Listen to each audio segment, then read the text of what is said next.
4e fois cette année que nous avons une initiative dans cette salle, co-organisée et dans de bonnes conditions, avec un très bon accueil par le réseau des bibliothèques de Rouen, dont nous remercions encore les responsables et nous remercions aussi la ville de Rouen pour cette mise à disposition. Alors, quelques mots sur le CREAL 76, le Comité de réflexion et d'action laïque de Seine-Maritime. Nous travaillons depuis 16 ans dans ce département au rassemblement de celles et ceux qui conçoivent la laïcité comme un principe politique fondamental d'une société démocratique. D'ailleurs, Jean Jaurès disait que la laïcité et la démocratie, c'était un peu la même chose. Le CREAL, au nom de ce principe, rejette tout système social, politique, philosophique fondé sur le racisme, le totalitarisme, le sexisme, la volonté d'imposer des dogmes, la toute-puissance de l'argent. Nous pensons que le combat laïque et le combat social sont liés. Leur progrès comme leur régression sont bien souvent concomitants. Nous venons d'éditer un dépliant que je montre et qui est à votre disposition dans la table à la sortie ou à l'entrée par laquelle vous avez pénétré dans cette salle, et y figurent toutes les propositions de conférences, expositions, animations dont vous pouvez vous saisir et dont l'objectif est de rendre la laïcité populaire. Il y a des traits communs aux 3 rendez-vous précédents qui ont eu lieu dans cette salle. C'est le refus du relativisme, de la hiérarchisation des droits, pour privilégier l'universalisme au service de l'unité des combats que nous menons pour les droits humains, dont le principe de laïcité est une clé. C'est utile de le rappeler au lendemain du 10 décembre, 70e anniversaire de la Déclaration universelle des droits de l'homme. C'est utile de le rappeler au surlendemain du 113e anniversaire de l'adoption de la loi de séparation des églises et de l'État de 1905. Hier soir, le président Macron, évoquant divers malaise de la société, citait la laïcité bousculée. Or, c'est précisément lui qui entend réviser la loi de 1905 en 2019. Au prétexte, sans doute vain, de vouloir organiser et contrôler une religion, la République piétinerait le principe de séparation du religieux et du politique, le non-financement des cultes, enclenchant une dynamique de concordat précisément rompue en 1905. On a pu lire dans un article de Mediapart récent, à propos des manifestations à Paris le 1er décembre, au hasard des rues entre République et Nation, des gilets jaunes auront aussi pu croiser le cortège du collectif Rosa Parks qui avait choisi de longue date ce samedi. Les slogans explicites dessinent les combats de ces héros, H-E-R-A-U-T-S et non pas H-E-R-O-S, de ces héros de l'antiracisme opposé à l'universalisme défendu par de nombreux intellectuels. Les mots d'ordre: la loi contre le voile, contre la burqa, on n'en veut pas. Les « je suis Charlie », on n'en veut pas. Les Badinter, les Flourès, les Finkielkraut, on n'en veut pas. L'islamophobie, ça suffit. Je voulais aussi citer un avis négatif rendu le 11 octobre par le Comité des droits de l'homme de l'ONU sur la loi française de 2010 interdisant de dissimuler son visage, alors que ce type de loi a été repris par la Belgique, le Danemark, les Pays-Bas. Nous avons là au moins un brouillage des repères qui touche des publics et des organisations diverses, souvent classées à gauche, concernant le féminisme, l'antiracisme, la laïcité, les expressions religieuses, pour entrer dans le sujet de ce soir. Et je ne doute pas que la conférence de Jacqueline Costa-Lascou nous apportera très certainement, en plus d'un exemple d'engagement, des clés de compréhension et des outils pour avancer.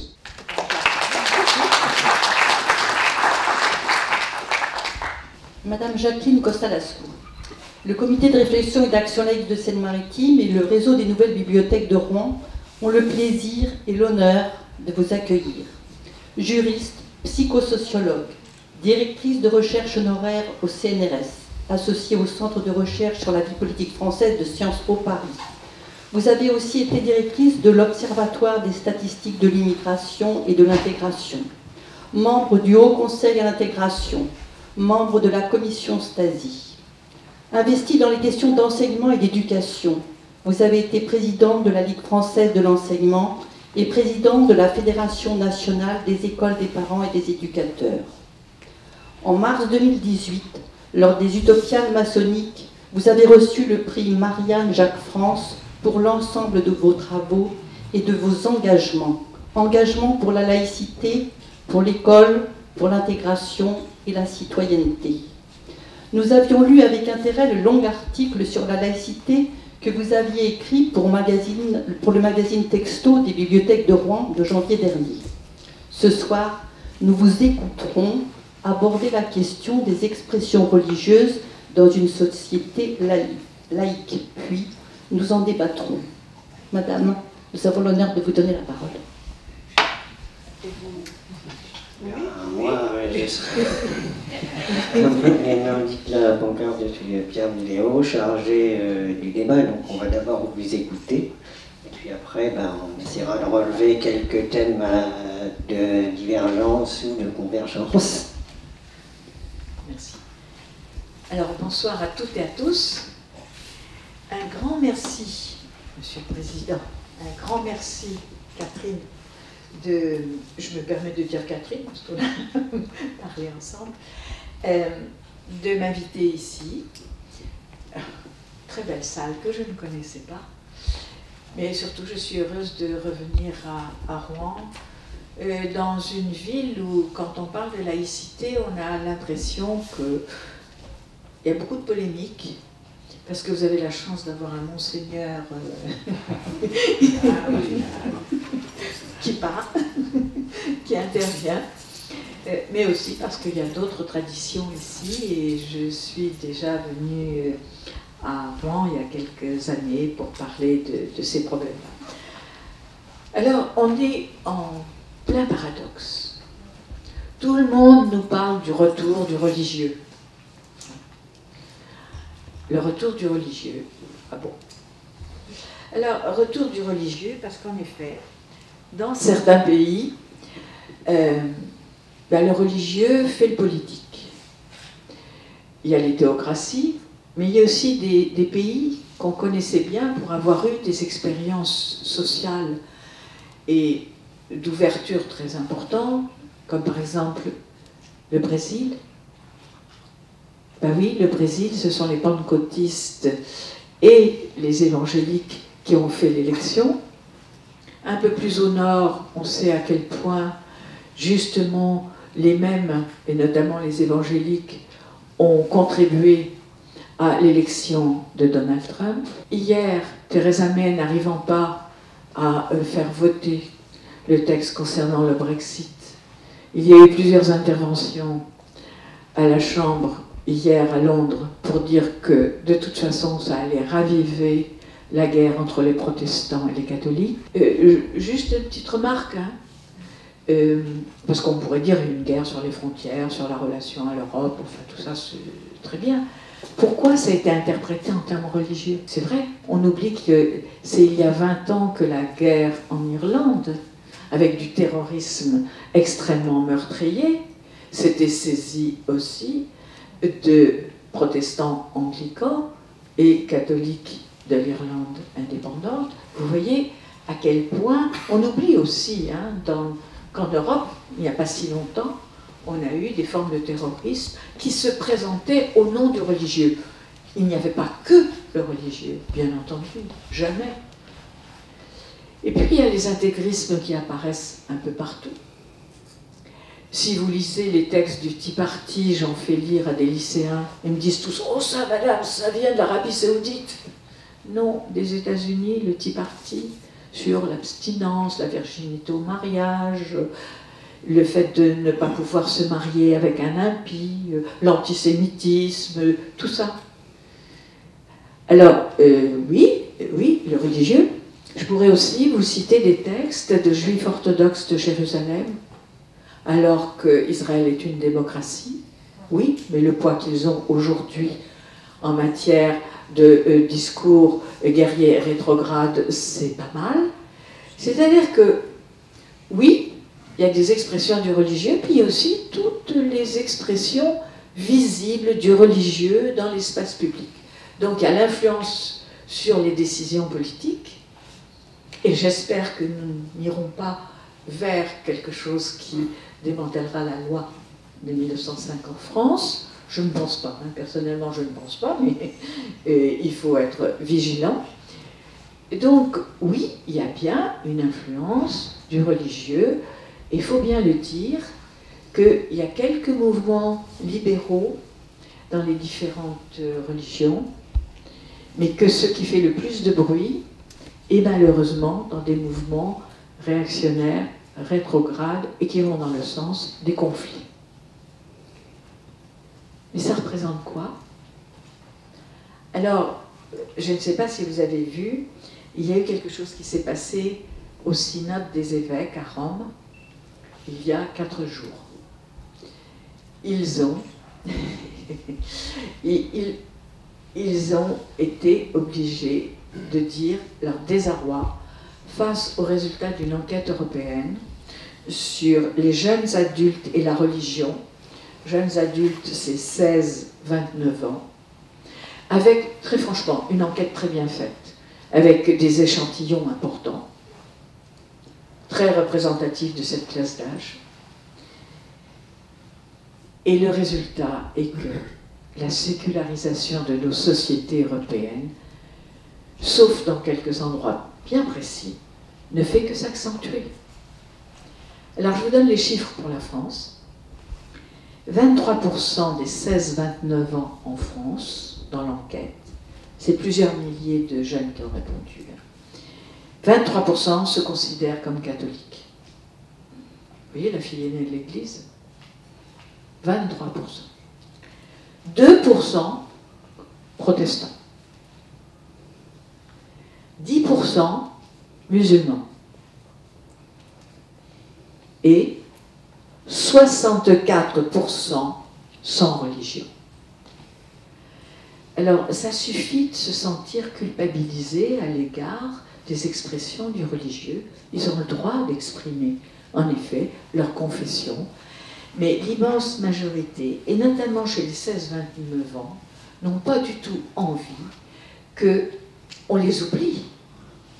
Seulement, voilà, ils ne revendiquent pas. Ils ne mangent pas de façon particulière. Ils ne s'habillent pas différemment. Et quand ils ont des différences, ce sont des différences idéologiques, politiques, d'engagement. Alors, je tenais à dire ça parce que, alors évidemment, on va se dire, c'est la France laïque. Et non, on n'est même pas dans le top des pays où la majorité des jeunes se déclarent sans religion. C'est quand même intéressant. La Suède, le Danemark, les pays du Nord,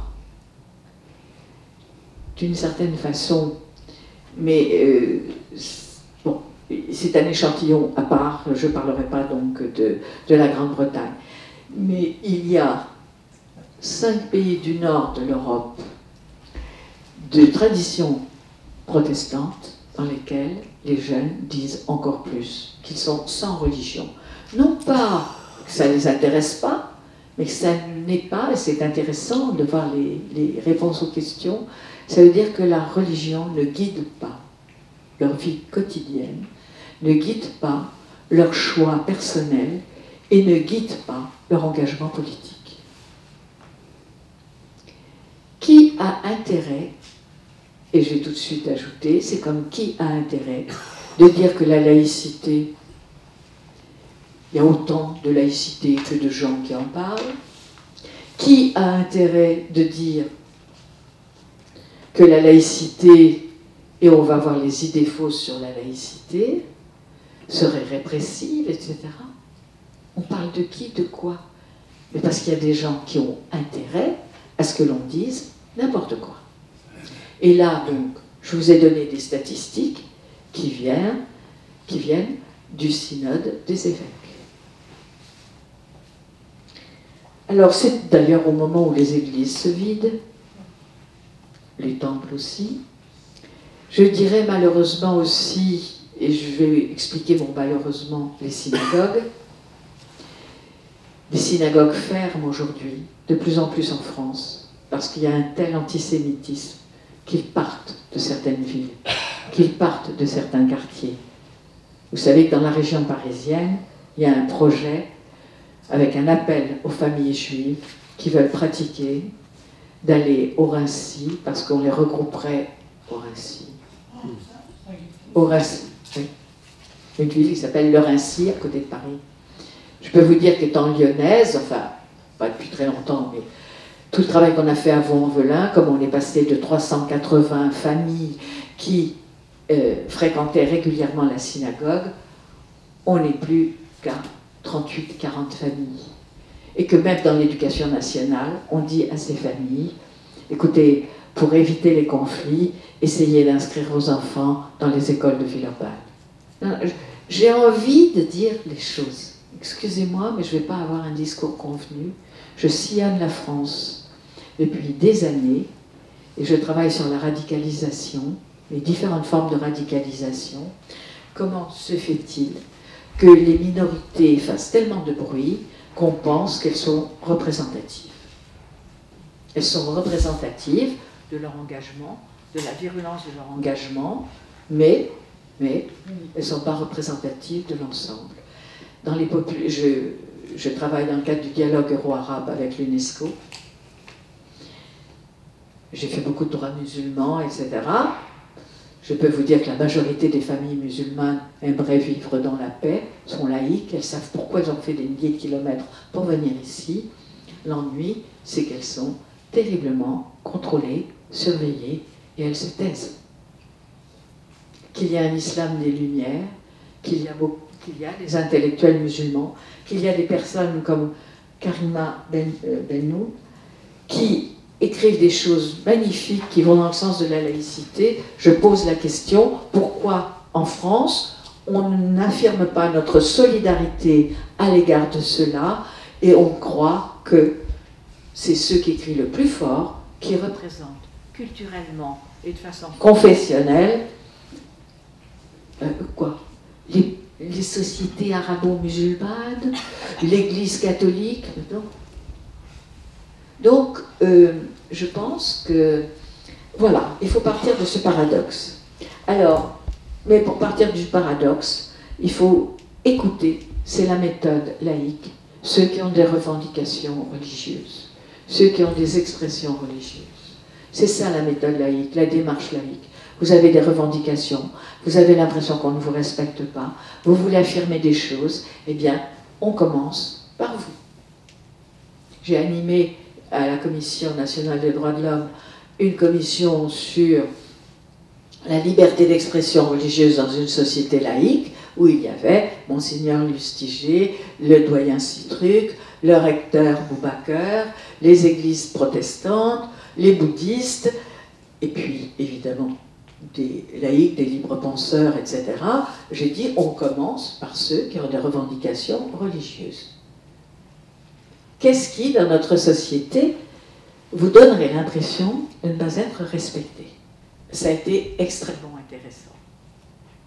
J'ai proposé un tableau. Évidemment, vous avez deviné, il n'y avait pas beaucoup de femmes. Hein. J'ai proposé à ces messieurs, les hauts dignitaires religieux, un tableau. La colonne, on est tout à fait dans le langage qu'il faut. Hein. La colonne du temps du religieux. Bon, le temps du religieux, c'est les temps de prière, les temps de pèlerinage, les fêtes religieuses, etc. La colonne de l'espace du religieux. C'est les lieux de culte, c'est les cimetières, c'est les lieux de pèlerinage. Sur ces deux points, ça a été un hommage à la laïcité. On a toute la jurisprudence qui permet, on est même la République française, comme a dit Lustiger et Bonnefille, on peut construire des lieux de culte avec un bail amphithéotique de 99 ans, avec un loyer symbolique. Donc, sur ces aspects-là, c'était un hommage rendu à la laïcité. Puis il y avait les deux autres colonnes. On n'a jamais pu les traiter complètement. La colonne du corps et du religieux. Le corps, c'est la nourriture, c'est le vêtement, c'est la sexualité. Je savais bien que c'était là que les conflits allaient apparaître. Et puis la quatrième colonne, c'est celle du statut des personnes. Les enfants, les femmes, les personnes vulnérables, les homosexuels. Et là, c'était extrêmement intéressant ce qui s'est passé. Je l'ai fait en douceur au départ, parce que je savais comment ça allait éclater. Quand on a dit le corps et le religieux, ah oui, bon, la nourriture. Et là, Lustiger était tout content de dire, grâce à la laïcité à Vatican II, je fais vite, hein, on n'est plus catholique en mangeant du poisson le vendredi. Même le jour du vendredi saint, on peut faire un péché de gourmandise. Par exemple, moi, j'aime la brandade de morue. C'était l'époque où on pouvait, c'était dans les années 90, on pouvait parler de ça avec humour. Vous avez vu comment on a régressé? Bon. Je dois dire que Boubacar, que je connais bien, je me pose souvent la question, je ne sais pas s'il faut l'enregistrer, en quoi il croit, mais en tout cas, plein d'humour, il avait dit, mais bien entendu, la foi, c'est une relation à Dieu, c'est pas seulement des pratiques quotidiennes, etc. Bon. C'était plus difficile avec ces trucs, mais on discutait de cela. Mais sur la nourriture, on voyait comment dans les cantines, on pouvait avoir des menus sans porc, on pouvait avoir des menus végétariens. Les bouddhistes ont été, comme toujours, extrêmement un soutien à la laïcité, en disant, nous, vous savez, quand on est végétarien, on demande simplement les légumes et on vous demande de ne pas mettre de jus de viande dessus, c'est tout. Et oui, on a toutes les solutions. Comment se fait-il qu'encore une fois, on continue à s'étriper là-dessus? Bon. Et on était arrivé aux solutions laïques qu'on connaît bien. Pas de nourriture spécifique dans les services publics, maintenant, sauf si c'est fermé, et là, puisque vous ne pouvez pas exercer votre culte à l'extérieur, la règle est claire, à ce moment-là, vous pouvez faire appel à des aumôniers et à une nourriture spécifique. Donc on a les solutions, ce n'est pas la peine de continuer à faire des articles de journaux, de continuer à faire des débats. Le vêtement, Lustiger est parti à l'attaque. Il a dit, là aussi, grâce à Vatican II, grâce à la laïcité, il commençait ses phrases là-dessus, sauf pour ceux qui sont en mission à l'étranger, qui ont besoin d'être identifiés comme catholiques, le costume civil est tout à fait normal, nous n'avons pas à porter la soutane, il n'y a que les traditionalistes qui tiennent absolument à porter la soutane. Quant aux femmes, on ne les oblige plus, et on ne croit plus que c'est une coutume, qu'il faut se couvrir les cheveux à l'église. C'était clair. Et c'est finalement, grâce à la laïcité à Vatican II, nous ne croyons plus en un Dieu qui regarde ce qu'il y a dans notre assiette, ou qui regarde comment nous sommes habillés. Vous vous rendez compte, ça c'était les années 90. Ça nous aurait épargné beaucoup de polémiques. Et donc, il ajoutait, qu'est-ce que c'est qu'un pays laïque? C'est un pays où on peut naître juif polonais et devenir l'un des premiers prélats catholiques de France. Combien de pays permettent cela? C'est des phrases simples. Je vous assure que quand je dis ça à des adolescents, à des lycéens, y compris ceux qui sont radicalisés, puisque je travaille sur ces questions-là, c'est un argument de poids. Il y a combien de pays où sa vie n'est pas menacée parce qu'on aurait blasphémé? Il n'y a pas de délit de blasphème. Combien de pays où la liberté de conscience est respectée dans ces trois volets? Alors on vous dit toujours la liberté de croire ou de ne pas croire, et les gens s'arrêtent là. Et le troisième volet est très important, c'est la liberté de changer de religion, de changer de conviction, d'abandonner une religion. Crime puni de mort, crime d'apostasie, dans encore beaucoup de pays. À ce sujet, des choses aussi terribles que ce qui se passe avec les Yézidis. Nadia Mourad, qui est devenue prix Nobel, 2018, qui est dans la défense du peuple yézidi. Vous avez encore entendu parler de l'affaire, je ne sais pas comment le dire, Asia Bibi, parce qu'elle a osé boire dans la source ou au puits réservé aux femmes musulmanes, qui aujourd'hui, et alors même qu'elle avait fait l'objet d'une décision de justice qui lui permettait théoriquement de ne pas être condamnée, elle est aujourd'hui menacée de mort, menacée de pendaison, pour avoir bu au puits réservé aux femmes musulmanes. Oh, évidemment, ce n'est pas l'islam qui vous demande ça, hein. Mais c'est la pratique aujourd'hui intégriste de l'islam qui fait qu'on arrive à ces aberrations. Mais qu'on a quand même des gens en France qui se disent, par exemple, de gauche, et qui pensent que ah mais c'est leur coutume, c'est leur culture, et qui acceptent n'importe quoi, en général parce qu'ils sont ignorants. Donc on a un vrai problème, mais ça va plus loin. Vous avez vu, il y a des choses qui sont tellement ridicules.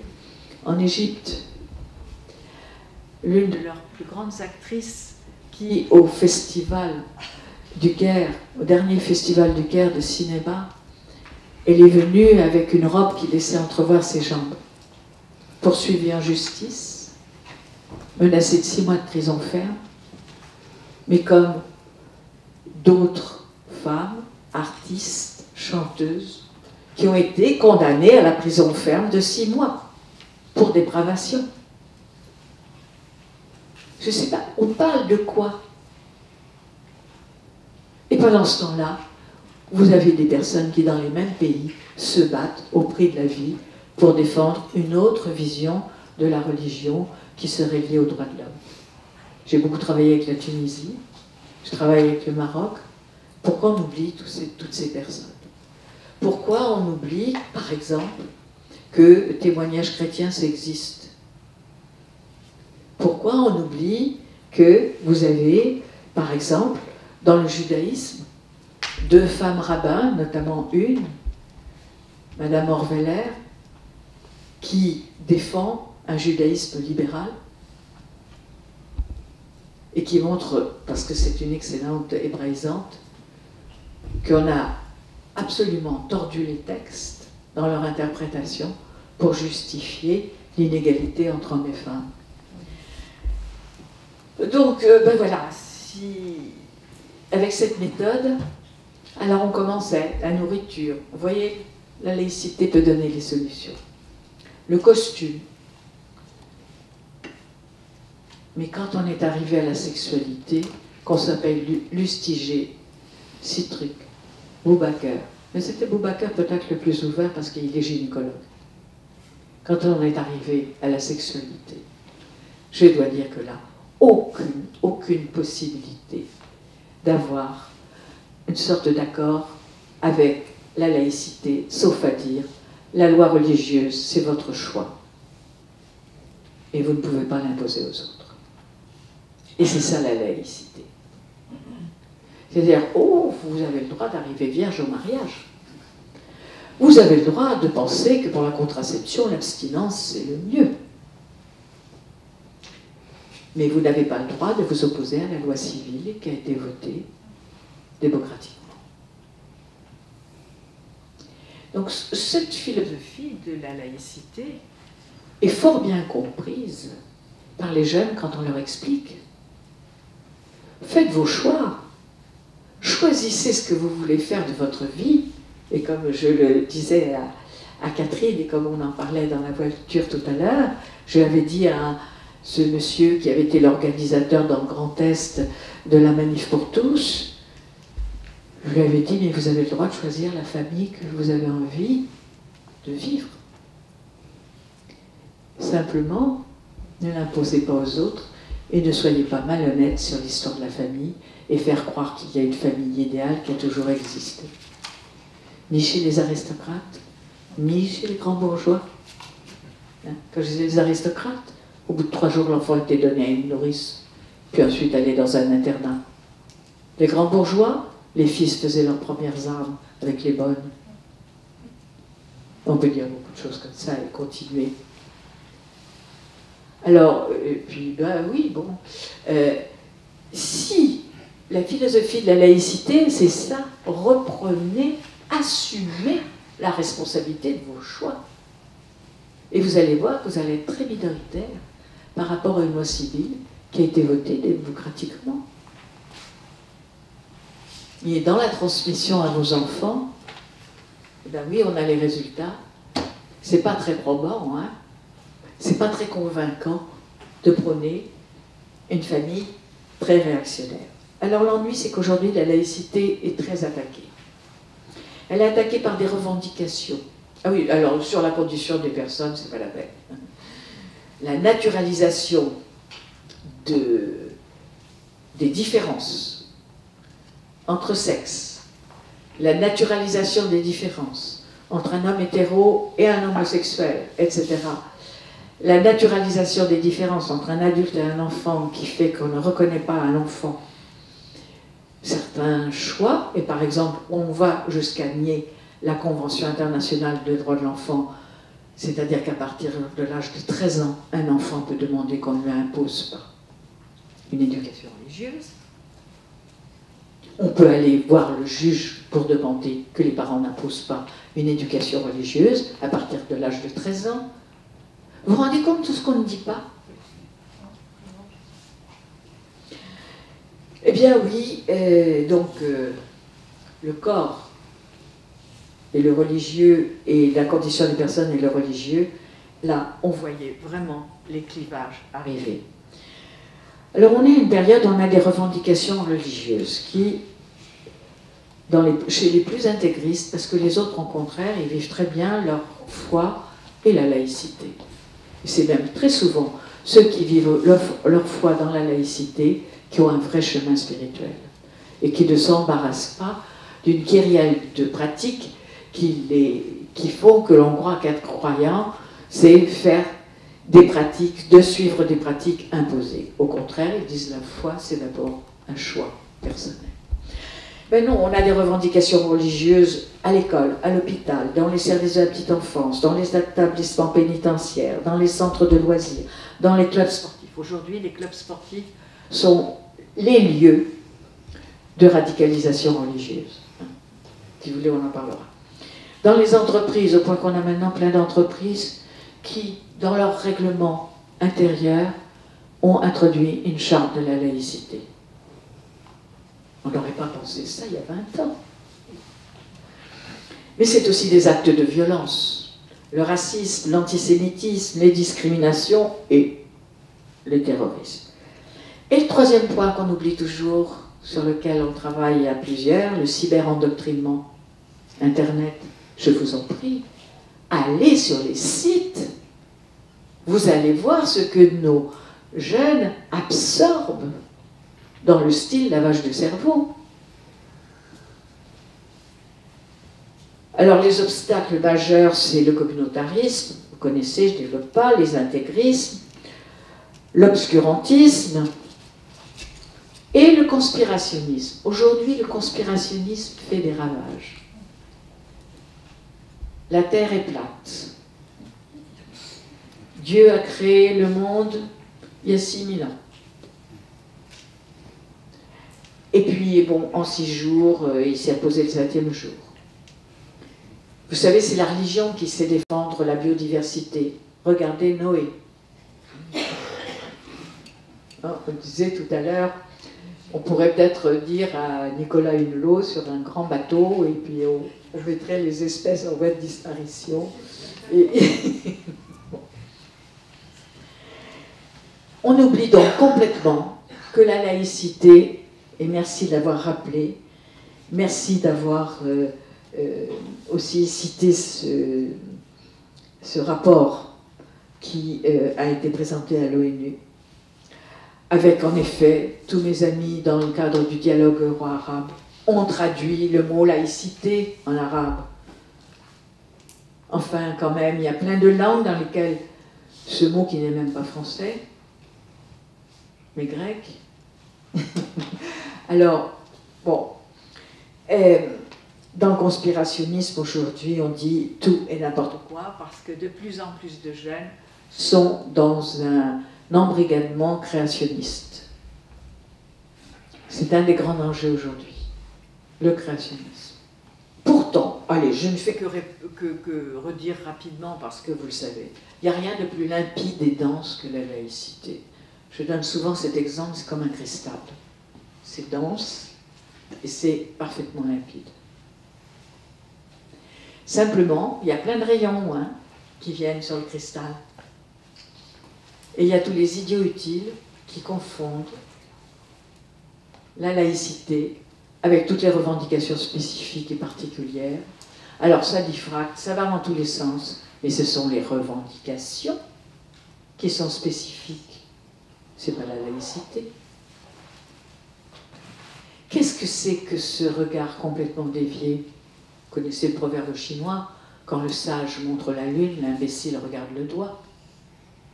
On regarde tout ce qui vient frapper la laïcité en disant, voyez, il y a plein de conceptions différentes. Non, c'est plein d'attaques différentes.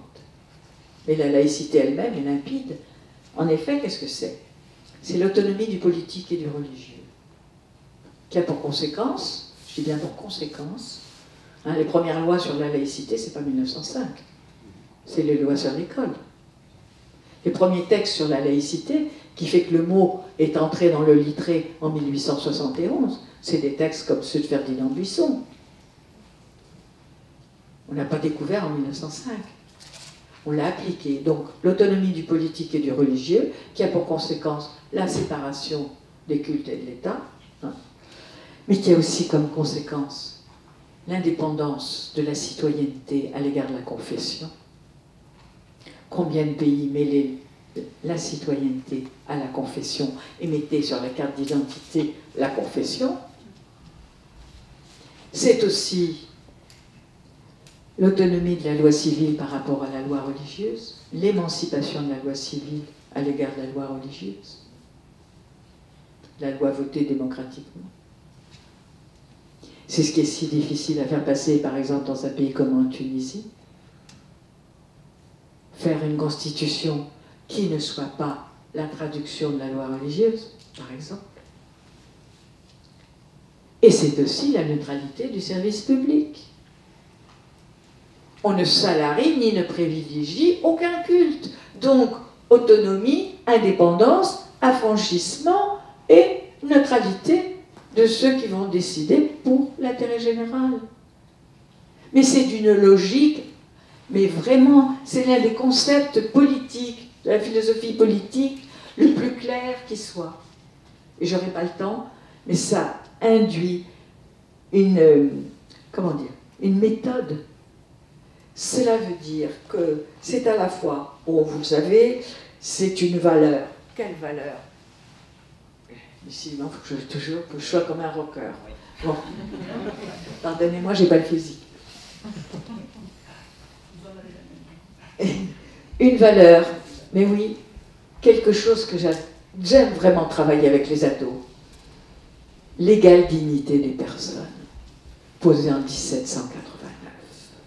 Et l'égale dignité des personnes, ça a donné, en 1792, la création de l'État civil, où tout individu est noté sur le registre des citoyens, tenu par un élu, le maire.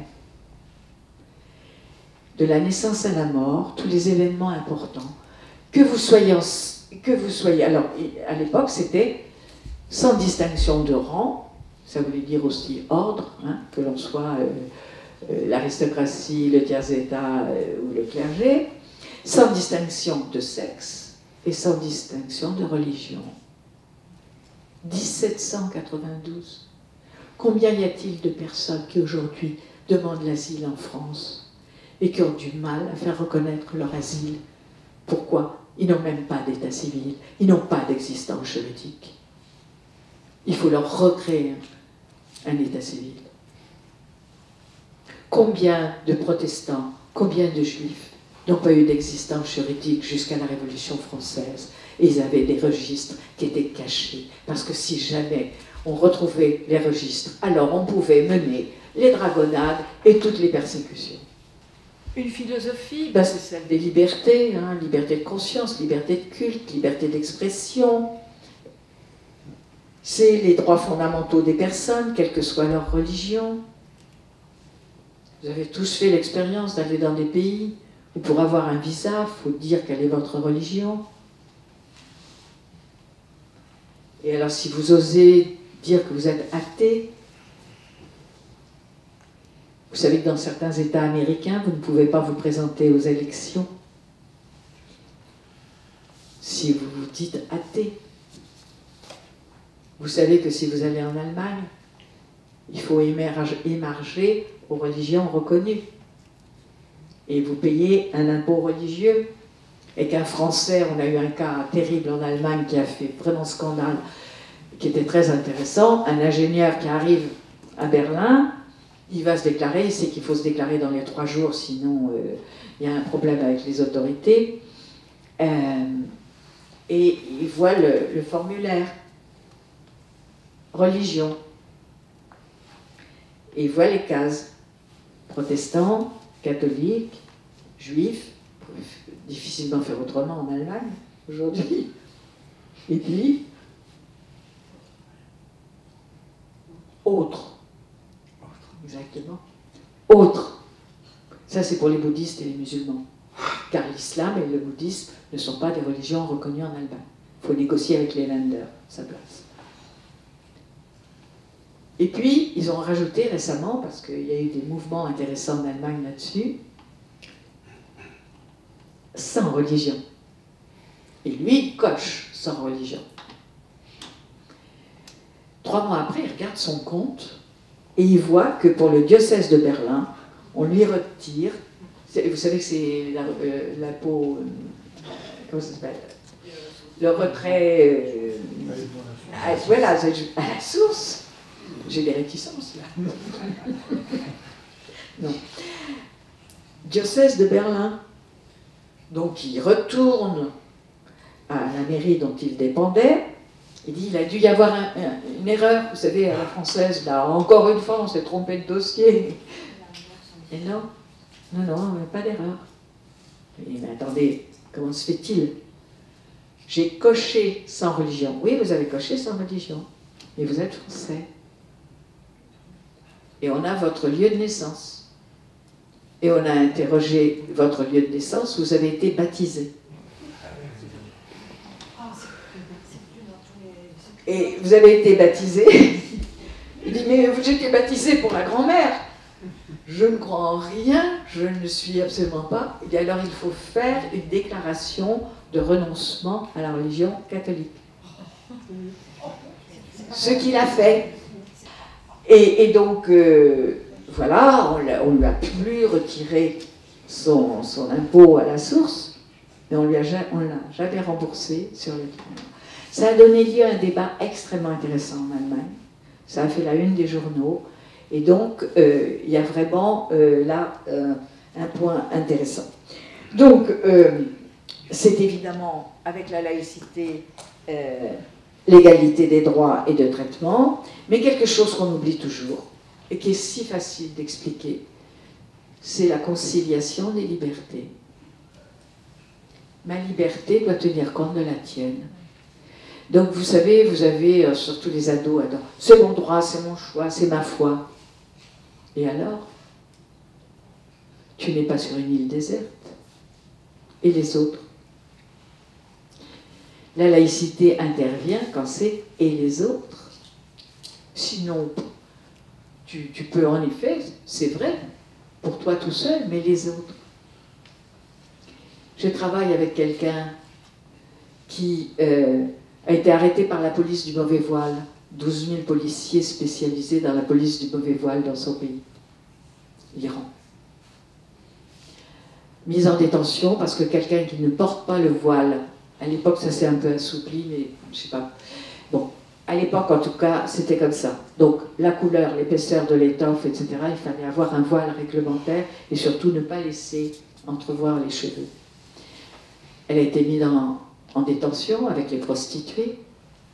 Elle a subi tous les sévices des prostituées en prison. Elle s'est échappée avec une co-détenue. Elle a vécu 3 ans dans la clandestinité. Elle a passé les frontières, elle a eu l'asile en France, maintenant elle est universitaire, française. Et elle dit toujours, dans les débats sur la laïcité, il y a une liberté formidable en France, mais je ne veux pas revivre en France ce que j'ai vécu dans un pays où j'ai été persécutée. Donc quand moi je vois un niqab, je vois ce qui est arrivé à tant d'autres femmes. Quand vous dites à des femmes algériennes qui ont connu les années 90 en Algérie, 220 000 morts, avec des personnes qui dans leur famille ont été défigurées à l'acide parce qu'elles ne portaient pas le voile, ne dites pas que c'est un bout de tissu. Donc vous voyez bien que la conciliation des libertés, c'est absolument un principe fondamental. Alors, on pourrait dire beaucoup de choses. J'aimerais juste dire, c'est aussi une méthode de pensée. Paul Ricoeur, qui était protestant et laïque, a dit la laïcité, c'est une éthique de la responsabilité individuelle. On assume ses choix. On vous reconnaît un choix individuel, mais on assume ses choix. C'est l'esprit critique, c'est-à-dire, mais tu as peut-être raison, et je doute, et j'admets l'esprit critique. Entre nous, quand on admet l'esprit critique, on a des convictions et une foi qui peut être renforcée, puisqu'on a passé au crible de l'esprit critique. C'est aussi l'affranchissement des dogmes et des vérités qui se veulent absolues. C'est le libre développement de la connaissance scientifique. Je vous parlais du créationnisme tout à l'heure. Combien de scientifiques ont eu dans leur pays l'impossibilité de poursuivre certaines recherches pour des raisons religieuses? C'est aussi la liberté de création artistique. On ne va pas refaire à chaque fois qu'il y a un film sur la tentation du Christ ou je ne sais pas quoi, l'incendie de cinéma. On arrive même à des autocensures dans certains pays. Avec la peur, justement, d'avoir comme censure en permanence des actions en justice ou un public qui manifeste. Donc une méthode de pensée libre, mais un mode d'action aussi. C'est le libre consentement dans tous les actes de la vie privée, en application de la loi. C'est l'élection, le suffrage dans la vie politique. C'est le volontarisme du progrès social. Et ça a été dit tout à l'heure, quand on recommence à porter atteinte à la laïcité, c'est très souvent qu'on porte atteinte aussi au progrès social et au progrès des libertés et à la démocratie. C'est la construction d'un vivre ensemble sur le respect des personnes et non pas sur un communautarisme. On a le droit de vivre en communauté des choses agréables, bien sûr. Et sur le plan de la vie sociale et démocratique, on vit avec les autres et à égalité. Et puis c'est aussi des solidarités citoyennes. Alors, non, la laïcité n'est pas une exception française. Pourquoi avoir accepté ça? Quel est le premier pays qui a introduit la séparation de l'Église et de l'État? C'est pas la France. Et oui, c'est le Mexique. Parce qu'avec son indépendance, c'était quoi pour le Mexique, l'indépendance? C'était lutter contre la religion catholique, celle des conquistadors. Bon. Mais la France a lié la laïcité aux droits de l'homme, simplement. Justement, au moment de la Constitution mexicaine, la référence a été faite à 1789. C'était l'époque où, sur le plan international, 1789 était vraiment considéré comme une source universelle. Mais la France, donc, a poussé le plus loin la philosophie de la laïcité, le principe de la laïcité, un droit de la laïcité Actuellement, il y a une douzaine de pays qui ont la laïcité dans leur constitution. C'est pas une exception. Alors on a dit c'est intraduisible, inexportable, mais non. En plus, c'est absurde. La démocratie est née à Athènes, c'est pas resté à Athènes. L'habeas corpus est une création des philosophes anglais. C'était adapté dans tous les pays démocratiques. Une idée peut naître à un endroit et devenir universelle. Alors entre nous, le mot intraduisible, donc je l'ai dit, c'est un mot grec qui signifie le peuple. Mais si on n'empruntait pas des mots en plus à d'autres langues, alors vraiment, bon. Mais surtout, quelle mauvaise foi. Laïque, depuis le Moyen-Âge, l'Église catholique parle de laïque pour parler des gens qui travaillent pour l'Église sans être ministre du culte. Donc vraiment, la sonorité du mot, on la connaît depuis des siècles. Simplement, c'est pas tout à fait le même sens. Mais c'est déjà quelque chose.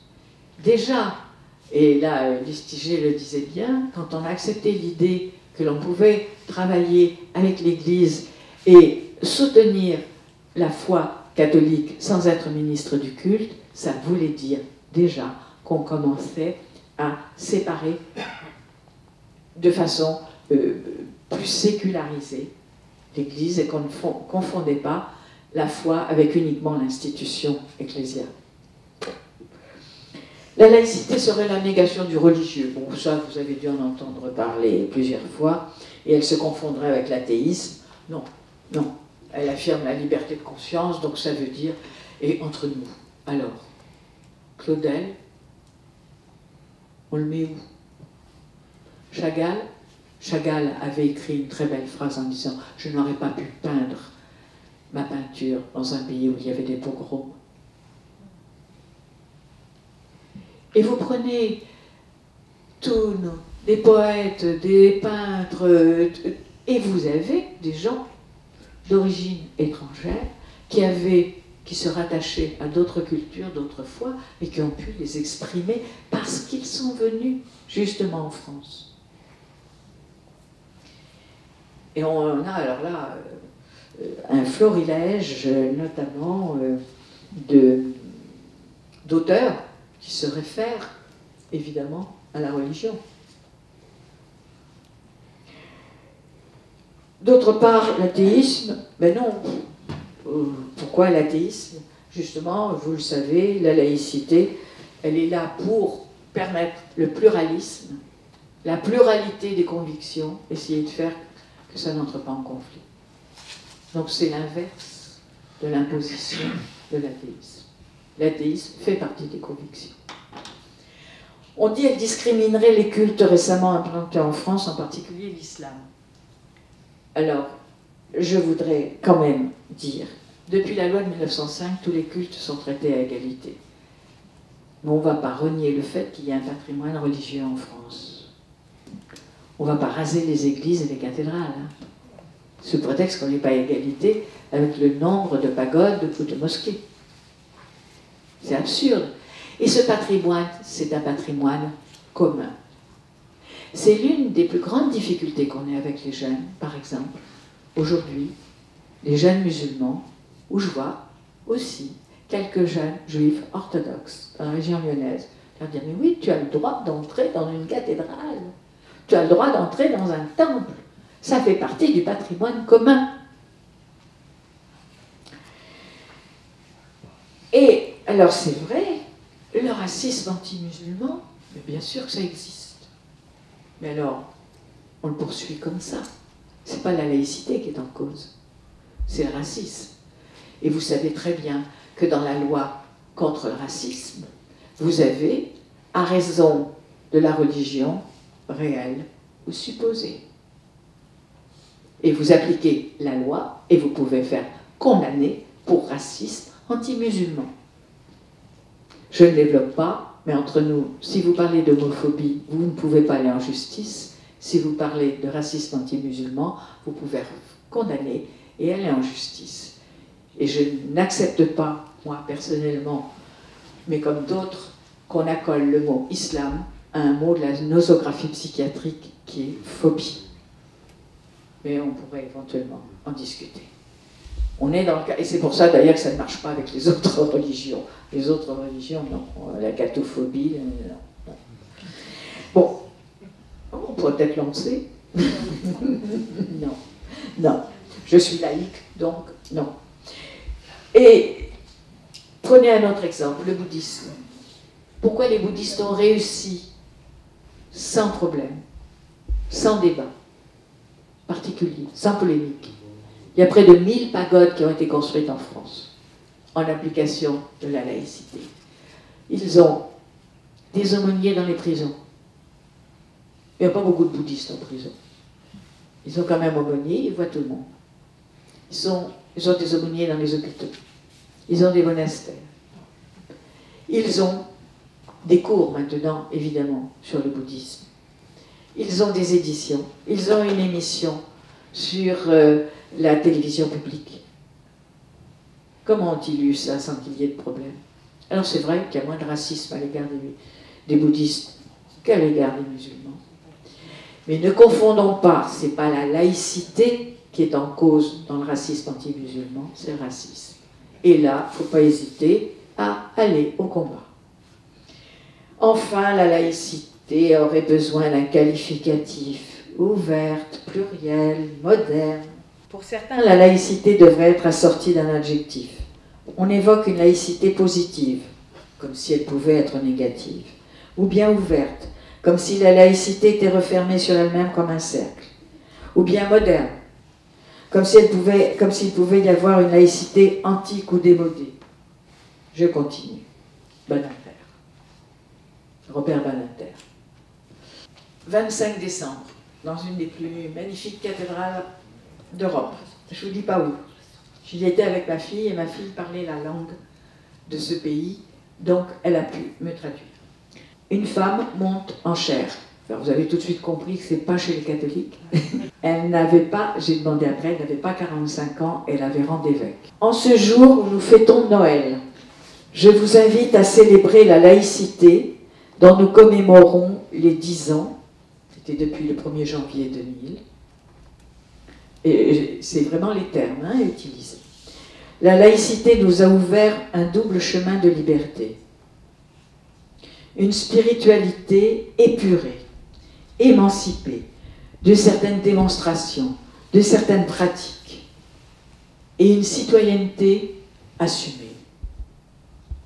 La séparation de l'Église et de l'État nous a invités à approfondir notre foi par un travail sur nous-mêmes et parallèlement à exercer pleinement nos droits et devoirs de citoyens, sans confondre foi et citoyenneté.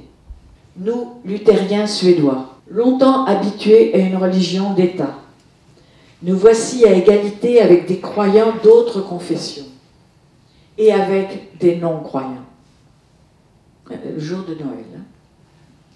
C'est à nous de convaincre, non imposer. Voilà, je préfère que ce soit une femme jeune, évêque, qui ait dit ça un 25 décembre.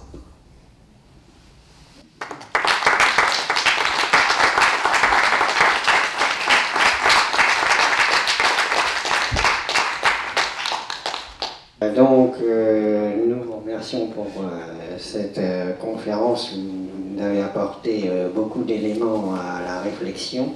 Alors, à partir de là, sur la première partie, les principes et les actes de la laïcité tels qu'ils ont été développés dans la conférence. Je pose la question, vous avez étudié ce qu'on appelle les droits islamiques.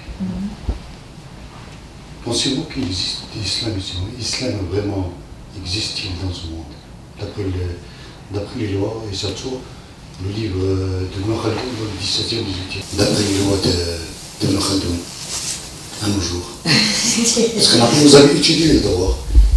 Moi j'étudie le Coran très jeune. Je suis spécialiste du monde arabe et de l'islam depuis l'âge de 17 ans. Ça fait maintenant 40 années. Le frais ici en France, et surtout à l'église, si vous venez à Rouen, le retour est entouré par les mosquées. Les cathédrales, les chapelles sont au milieu. Ce qui n'est pas dans l'histoire de la France. La France, c'était la chapelle, la cathédrale qui montre le milieu culturel et social de la France. Jusqu'en 1983. Ce que puis maintenant, l'entourage de chaque ville, toutes les cathédrales au milieu, les mosquées entourées. C'est pas une remarque. Deuxième question, mot islam, mot imam, ça veut dire quoi? Troisième question, ça veut dire quoi les mots qu'on utilise, Daesh, tout ça? Est-ce que vous comprenez, ça veut dire quoi? L'esprit Daesh. Le mot Daesh vient d'où? C'est des questions qu'il faut expliquer aux Français. Et surtout quand on est spécialiste. Si maintenant vous êtes sociologue, vous connaissez les cours de Chicago, dans ce domaine-là. J'avais pas joué. J'essaie d'imaginer le beau gâteau rouennais avec sa cathédrale et puis des mosquées autour. Faites attention parce que si c'est entendu par des gens racistes, ça risque de créer des réactions. Bon. On pourrait parler, mais c'est d'abord aux musulmans de nous dire comment ils conçoivent l'islam, parce que l'islamisme, ça n'est pas l'islam, mais ce que l'on voit dans les revendications, c'est souvent l'islamisme, et le reste, on n'en entend pas beaucoup parler, sauf chez quelques intellectuels ou des gens qui ont fait des études. Et c'est un vrai problème de responsabilité dans une société laïque que de porter une voix au nom de l'islam et qui serait en accord avec toutes les autres convictions. Et ça, je crois que c'est important. Et quant à la loi civile, elle est distincte de la loi religieuse, donc on ne peut pas imposer la loi religieuse à la loi civile. Définir les mots, bien sûr, et vous savez très bien que imam, un imam, ça n'est que quelqu'un qui conduit la prière, hein. C'est pas un évêque. Bon. Rien à voir, madame, c'est la réalité de la langue arabe, quand on comprend l'arabe, oui. Pas le mélanger avec le mot. La langue arabe est très très spéciale. Lequel? La langue arabe. Quel arabe? Celui du Moyen-Orient ou celui du Maghreb? Ou l'arabe littéraire? J'ai étudié chez Lingiti, j'ai étudié à Bukhara. Oui. Non, mais vous savez très bien que l'un des problèmes aujourd'hui, moi je défends depuis une vingtaine d'années le fait qu'on développe la langue arabe dans les écoles. Mais pas l'arabe qui est là pour contrôler, au nom des pays d'origine, les jeunes. Hein. Mais l'arabe littéraire, mais simplement l'arabe littéraire, il est porté par des gens qui viennent du Moyen-Orient, et par exemple les familles qui viennent du Maghreb ne comprennent pas l'arabe littéraire, sauf des gens qui sont très instruits. Donc c'est un des chantiers. Moi, je suis pour qu'on fasse ce chantier, mais qu'on fasse comme on l'a fait pour le chinois, c'est-à-dire des établissements. Vous avez des langues où on a le chinois comme première langue, dès la classe de 6e, à l'égal de l'anglais, avec des classes ouvertes à tous, pas seulement les Chinois, tout le monde, Dupont, Durand, Gomez, Costa ou n'importe qui. Et tout le monde a dit, oui, mais le chinois, qui est le plus beau sur le plan littéraire, et le plus reconnu sur le plan historique, c'est-à-dire le mandarin, même si nous parlons le cantonais, ou le shanghaïen, ou une autre langue. C'est-à-dire ils ont fait le choix d'avoir l'enseignement du chinois au plus haut niveau, au bénéfice de tous, et non pas seulement des enfants d'origine chinoise ou asiatique. Et d'autre part, ils ont obtenu que ces classes orientales, et c'est un apport considérable pour tous les élèves, arrivés au lycée, il y ait directement en chinois, par des Chinois, les cours de mathématiques et les cours de physique. Eh bien, je vous assure que les élèves qui sont passés dans ces établissements scolaires, ils ont une carrière professionnelle et une ouverture d'esprit extraordinaire. Et je pense qu'on devrait pouvoir faire la même chose avec l'arabe. Mais malheureusement, c'est la bagarre continuelle entre ceux qui veulent tel arabe, tel autre arabe, et qui veulent que ce soit uniquement à destination des familles de l'immigration. Qu'est-ce qui cache tout ça? Non, mais on va passer à d'autres. Non, mais non, on va passer. Mais je suis pour qu'on aille. Avec Mohamed Harkoun, on s'est battu pour qu'il y ait un institut de qualité sur ces questions-là, mais on est toujours face à un milieu qui est très difficile parce que les intérêts ne sont pas les mêmes. Voilà. Mais il faut développer la connaissance. Alors oui, c'est par rapport au terme religieux que il me semble qu'il est religieux quand c'est par exemple l'ancien ministre de la Culture qui avait fait acte de contrition pour avoir s'être trompée lorsqu'elle était directrice de Actes Sud. Elle a exprimé ainsi son erreur financière, acte de contrition. Et puis apparemment, le président de la République aussi a parlé de contrition. Oui, bien sûr, bah oui. C'est un terme religieux tout ça. Oui, bien sûr. Oui, enfin, on peut séculariser les termes. Mais c'est vrai que ceux qui ont prononcé ces termes-là, non mais ça va être très rapide. Je suis d'accord avec vous, ils expriment ce qui a été leur éducation pendant toute leur jeunesse. Et personnellement, je préfère le mot responsabilité au mot contrition. Entre nous, la contrition, ça ne vous mène pas à grand-chose, tandis que la responsabilité, là, vous êtes obligé, comme on le disait, d'assumer. Donc je préfère le mot responsabilité. Mais nous avons un vocabulaire qui repart de plus en plus vers des termes, en effet, à connotation religieuse au départ. Et comme j'ai dit, beaucoup de gens qui actuellement ont une vision un peu particulière de la laïcité, qui en mouline autour de la laïcité des conceptions un peu bizarres, je l'ai dit à la Ligue de l'enseignement. J'ai dit, écoutez, il y a des choses que je n'ai pas compris. Et tout d'un coup, j'ai dit, mais si, j'ai compris. Vous avez tous été enfants de cœur.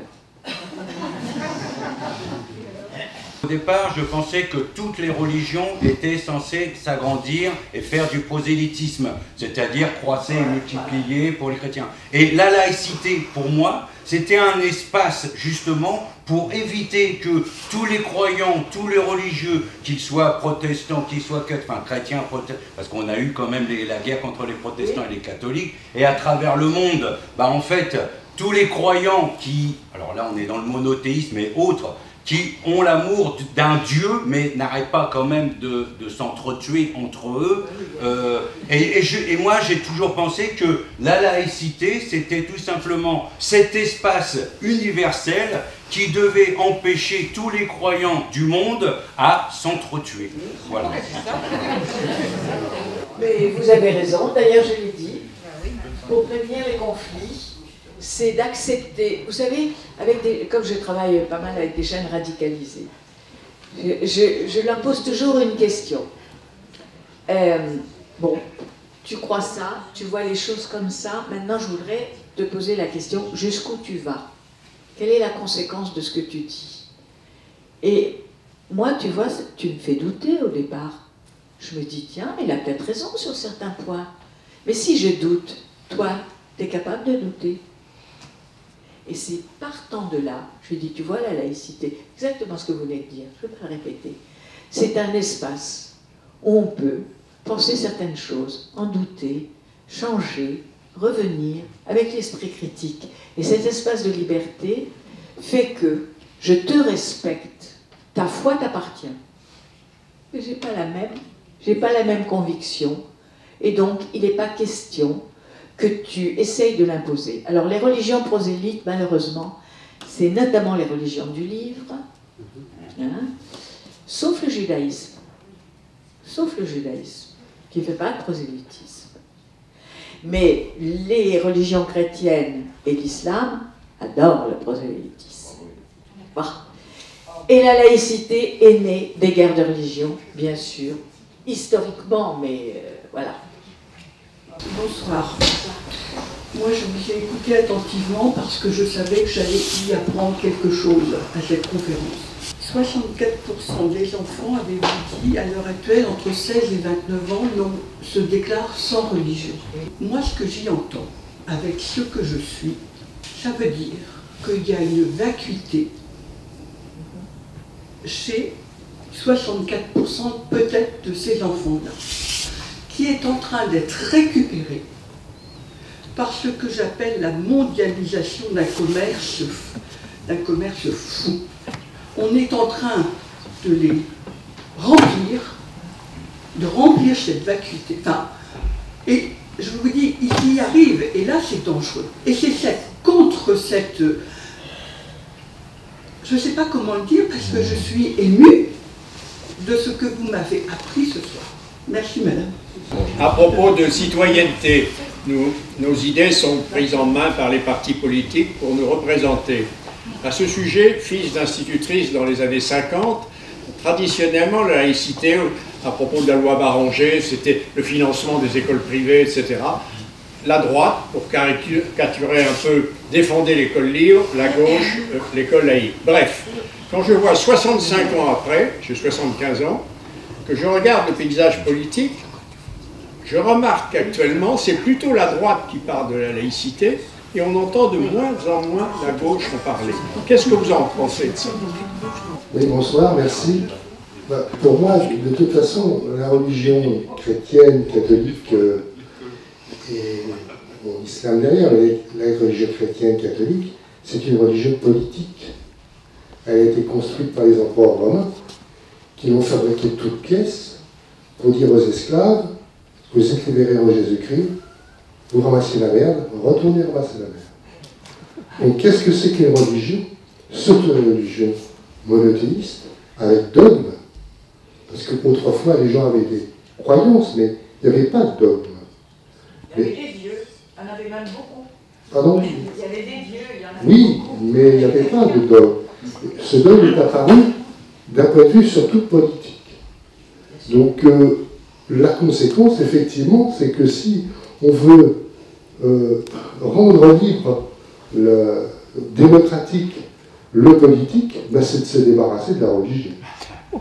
Tout simplement. Je trouve intéressante la question, c'est 64% de jeunes qui finalement ne sont pas confrontés à suffisamment d'interrogations et de discussions. Parce que je pense que c'est tout à fait capital de se poser toutes ces questions et de pouvoir être aidé par les philosophes, etc., pour pouvoir se poser des questions. Est-ce que tu crois que effectivement le monde a été créé par un Dieu? Bon, si on a de bons philosophes avec soi et qu'on est logique, ce qui se passe avec 64% des jeunes, bon, on n'y croit pas. Donc une religion, si elle se constitue auprès de ces jeunes, elle sera différente, elle sera plus ouverte. C'est pour ça que le vide de ces jeunes qui ne font rien m'inquiète, dans la mesure où ils n'ont pas eu l'apport des discussions entre eux sur le monde, pourquoi on est là. La laïcité permet absolument toutes les convictions, d'en changer, de critiquer celles des autres, mais de respecter les personnes. Quand certaines personnes vous disent « j'ai été blessé par telle caricature, etc. » Oui, et on le reconnaît. Mais les idées dans un système laïque, toutes les idées peuvent être caricaturées et peuvent être critiquées. Et les personnes sont protégées. N'oubliez pas que les lois sur les insultes, les injures, etc., ce sont les mêmes que la liberté de la presse. Nous sommes un pays qui peut s'honorer d'avoir pensé qu'on protège les personnes contre toutes les injures, les refus de service, etc., en même temps qu'on pose la question de la liberté. Et donc, ça, on aurait pu l'expliquer un peu plus, par exemple, aux jeunes. Il y a eu un vrai problème dans notre société qui est lié à ce qui s'est passé notamment à l'école, mais pas seulement à l'école. Il y a eu un raz-de-marée société de consommation. Il y a eu un raz-de-marée qui est lié aux nouvelles technologies. Quand on regarde ce qui est vu sur Internet, le lavage de cerveau que ça représente, la manipulation que ça représente, et certain qu'il y en a qui ont voulu réagir et avoir un usage libre de ces nouvelles technologies. On peut en faire des choses formidables de ces nouvelles technologies. Mais par exemple, quand le dark web ou le darknet, ça devient ce qu'ils appellent le bon coin. Je trouve ça formidable. Vous savez ce que c'est que le darknet? Non. Bon, c'est une partie du net qui n'est pas cryptée, qui est cryptée, mais dans lequel on peut entrer avec certains logiciels. Et ça, entre eux, il se passe ça très bien. Une fois qu'on a les logiciels, c'est assez facile. Et c'est une partie du net où vous pouvez faire tous les trafics possibles. Si vous voulez vous acheter une Kalachnikov, si vous voulez vous acheter de la drogue, si vous voulez vous acheter des pièces détachées pour votre voiture, etc. Si vous voulez faire des échanges, vous passez par le Darknet. Simplement, je voudrais vous dire, mesurez la fracture culturelle qu'il y a aujourd'hui par rapport à ces cultures concurrentes. On n'est pas de taille avec un discours sur la laïcité quand ils vont sur ces sites internet, et je n'ai pas le temps de vous parler des sites islamistes, par exemple, qui s'adressent à la terre entière en des termes différents, des langues différentes, et selon les garçons, les filles, etc. Simplement, ce qui est intéressant, c'est qu'ils reprennent les archétypes millénaires de toutes les religions. La lumière, le soleil qui se lève, les éclairs de la création, un personnage non identifié, mais qui vous tend la main et qui vous dit, toi qui as été humilié, toi qui n'es pas reconnu, toi qui n'as pas ta place dans la société, je suis là, je vais te conduire vers un nouveau chemin, tu vas devenir un homme nouveau. Je cite, tu vas devenir un homme nouveau, c'est déjà dans la Bible, tu vas devenir un homme nouveau, entre nous c'est aussi l'homme véritable ou l'Ubermensch du nazisme, l'homme véritable à l'époque soviétique. Tu vas devenir un homme nouveau, tu vas te transformer toi et tu vas transformer aussi la société et le monde. On leur montre quelque chose, je n'ai pas le temps de développer ça, mais qui fait appel au fait que l'on puisse même se sacrifier pour des idées, qu'on puisse devenir quelqu'un de bien pour ses idées. Notre vision rationnelle des choses, qui a réservé le symbolisme aux mathématiques ou à la poésie, mais en ne faisant quelque chose qui devenait des devoirs par rapport au plaisir de la société de consommation, par rapport à des discours qui ont le souffle millénariste, on n'a pas vu que beaucoup de jeunes ont une aspiration à autre chose que la société de consommation. Et cette aspiration à autre chose que la société de consommation, mais dans une société laïque, on leur ouvrait toutes les portes et toutes les fenêtres. Et on n'a pas montré que c'était des libertés. On n'a pas montré que c'était quelque chose. Moi, maintenant, je dis à des jeunes, alors, dans une société laïque, de la naissance à la mort, allez, on va voir toutes les libertés que tu as. Maintenant, dans ce que tu prônes, hein, là, en vertu de tes idées, tes visions du monde, ça n'est que des tabous, ça n'est que des interdits, ça n'est que des dogmes.